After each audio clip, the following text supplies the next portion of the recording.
So Hare Krishna devotees, welcome to Shloka Day. Today's Shloka is Shloka number 8 of chapter 1. Bhavan Bhishmascha Karnascha Bhavan Bhishmascha Karnascha Kripascha Samitinjayah Kripascha Samitinjayah Ashwathama Vikarnascha Ashwathama Vikarnascha Saumadattistathaiva cha. Saumadhattistataiva cha. Word for word meaning, translation and purport by His Divine Grace, Srila A.C. Bhaktivedanta Swami Prabhupada, Srila Prabhupada Ki Jai. Jai.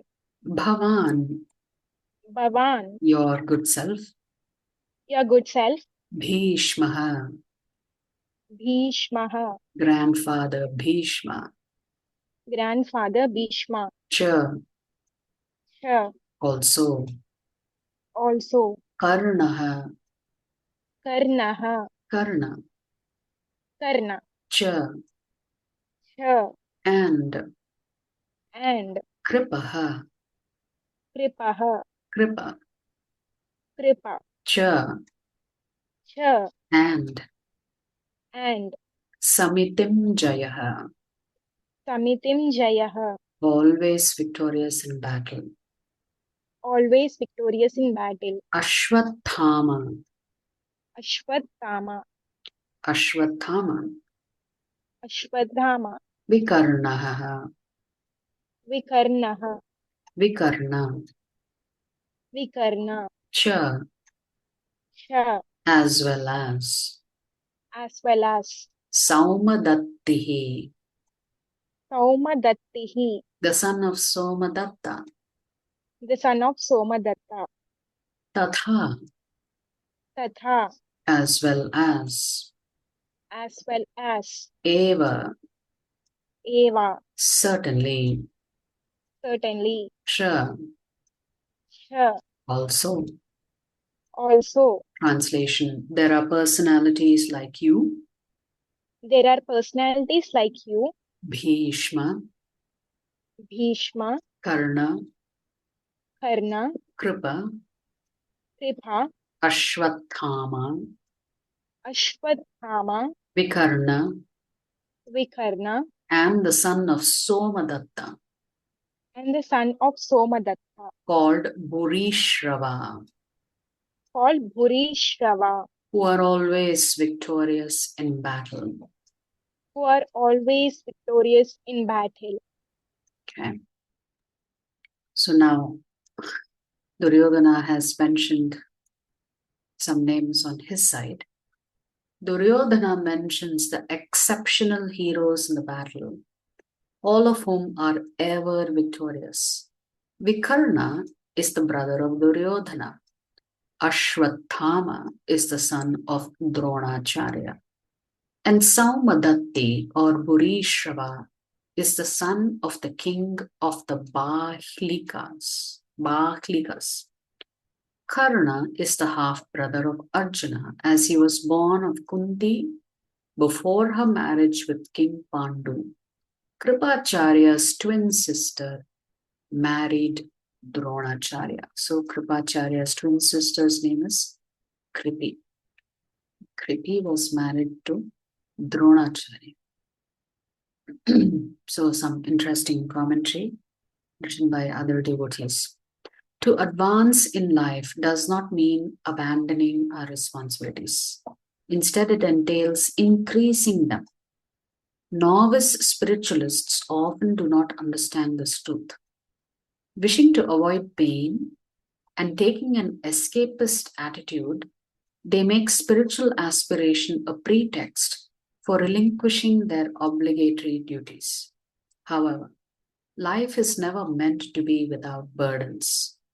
Advanced sadhaks are not those who are undisturbed because they do nothing. On the contrary, they retain their peace despite upholding a huge burden placed upon their shoulders. Sri Krishna declares in this verse that giving up duties because they are troublesome is renunciation in the mode of passion. From the beginning, the Bhagavad Gita is a call for action. Arjun finds his duty unpleasant and bothersome, and as a result wishes to run away from the battlefield. Shri Krishna calls this ignorance and weakness. He encourages Arjun to continue doing his duty, even though it may be unpleasant, while simultaneously bringing about an internal transformation within him. For this purpose, he enlightens Arjun with spiritual knowledge and helps him develop the eyes of wisdom. Having heard the Bhagavad Gita, Arjun does not change his profession, but changes the consciousness he brings to bear upon his activities. Previously, the motive behind his work was to secure the kingdom of Hastinapura for his comfort and glory. Later, he continues to do his work, but as an act of devotion to God. So, ultimately, after hearing the Bhagavad Gita, Arjuna's consciousness changes. In the sense, I am not going to fight for myself, but I'm going to fight because Krishna is asking me to fight. So when you do what Krishna wants you to do, that's an act of love. That's an act of devotion. Even though some of the consequences may be painful for yourself or for your extended family members, but still you do what is necessary to please Krishna, because that is our top priority. So in this particular shloka, we can see how Duryodhana's speech actually reveals his mentality. The Bhagavad Gita's first chapter describes how the sight of the Pandavas' formidable military formation had Duryodhana unnerved, given that his 11 divisions, Akshauhunis, far outnumbered the Pandavas' 7 divisions. He had expected a relatively easy victory. But seeing the Pandavas' martial formation, in the sense how they had organized their army on the battlefield, he realized that he had a serious fight on his hands. To bolster his own morale and his army's morale, he did a comparative assessment of the two armies. So, from Shloka 3 to 11, he's comparing the Pandavas to the Kauravas and declared that his army was far superior to the Pandavas' army. Let's consider two striking features of his assessment. So in the 10th shloka, Duryodhana will boast and say, my army is far better than their army. Mention of Karna. He referred to Karna as one of his foremost warriors, the third in his list after Drona and Bhishma. So he first recognizes Dronacharya as one of the great warriors, even though in the previous shloka he took a dig at him and tried to criticize him. But he's appeasing his teacher again. So he mentions Drona, then Bhishma, and then Karna. This reference to Karna is noteworthy because Karna was not even present on the battlefield, because Karna had felt slighted by Bhishma's assessment of his prowess. Karna had declared that he would not fight as long as the grandsire, which is Bhishma, was the Kaurava commander. So Karna, this is what happens to Kshatriyas. They get insulted very easily and then they make all kinds of promises that they then have to keep.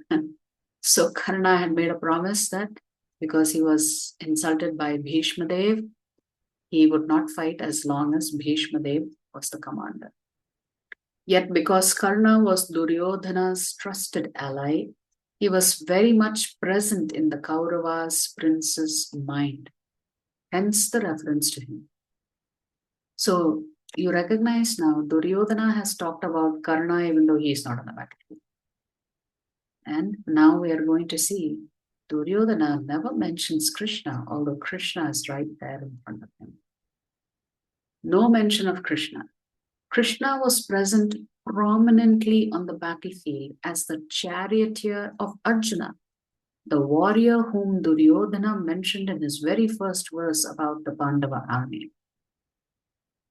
Yet Duryodhana overlooked Krishna. Why? Because Krishna had resolved to be a non-combatant, which means Krishna said, I will not fight. I will not lift a weapon in this war. And therefore Duryodhana deemed him inconsequential. Well, if Krishna is not going to fight, certainly he's not important anymore. Why? Because Krishna had resolved to be a non-combatant. Therefore, he was not important. However, Krishna had just recently demonstrated what he could do even without shooting a single arrow. What happened? When Krishna went on the Shanti Dut mission, what happened? Duryodhana had attempted to arrest Krishna. When the latter had visited the Kuru capital, Hastinapura, with a last-ditch peace proposal. At that time, Krishna had nonchalantly, which means without making any fuss, revealed his universal form, thereby blinding and overwhelming his potential arresters. Imagine trying to arrest the Supreme Lord. Oh, what a character Duryodhana is. Huh?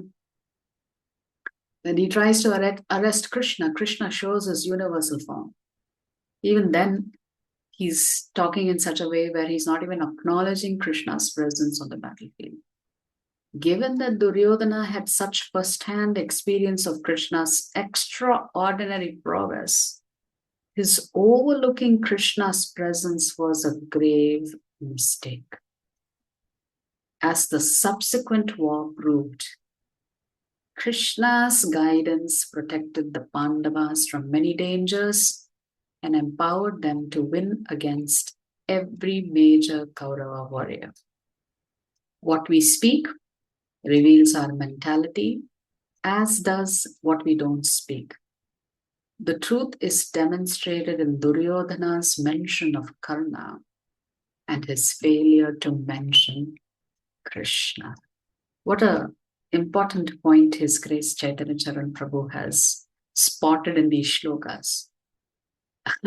Nowhere has Duryodhana acknowledged the presence of the Supreme Lord Krishna. So that itself tells us what is his mentality. He is so focused on winning. He is so focused on material conquest that he completely forgot that the father of Dharma was standing there in front of him.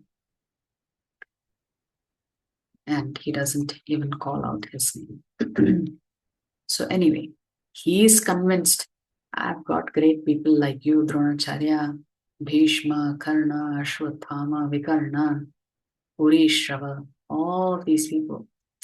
I'm very, very certain that they will help us be victorious in this battle. Or so he thinks. Yeah. If you like our videos, please subscribe to our channel and turn on the bell notification. If you'd like to join our classes every day, please check the details in the description section of this video. We look forward to serving you.